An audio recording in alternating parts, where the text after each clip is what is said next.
È stata un'emozione farla. È un commento anche emotivo ed estetico quello che fa il presidente del Veneto sui 35 km di pedemontana veneta aperti oggi tra Bassano Ovest e Montebelluna.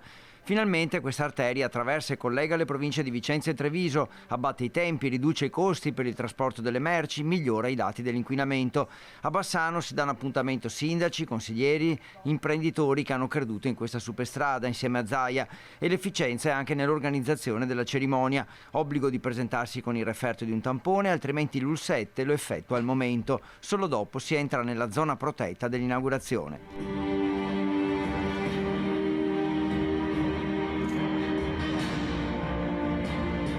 La pedemontana migliorerà la vita di chi la attraverserà, ne è convinto anche il viceministro Morelli. Sfido chiunque a pensare che è preferibile stare in auto o sul camion 40 minuti in più, rinunciando a 40 minuti della propria vita. A beneficiare della pedemontana saranno soprattutto gli imprenditori del territorio, ma anche i sindaci. Molti erano quelli presenti all'inaugurazione di questo tratto, di un'opera che interessa quasi 40 comuni. Ed è una struttura che non è una striscia d'asfalto, una mera striscia d'asfalto, ma diventa uno strumento di coesione della comunità.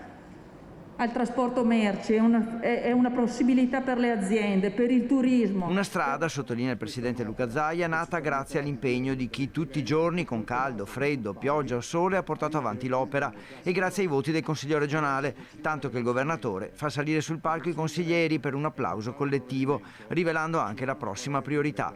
Ci vuole una squadra che non sia l'ufficio complicazioni e affari semplici. Il merito è dei consiglieri che ci sono stati. Il merito è di consiglieri che ci sono ora. Ovvio che la prossima è l'autonomia. Finito il Covid si parla solo di autonomia in Veneto. Grazie.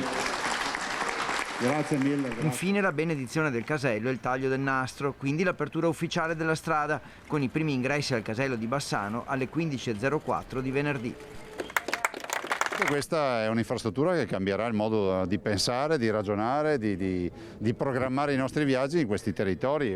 Diamo solo un esempio: un Treviso Nord-Bassano potrebbe essere una percorrenza di 20-25 minuti. Adesso cos'è? Un'ora e un quarto, un'ora e mezza, dipende da come ti va.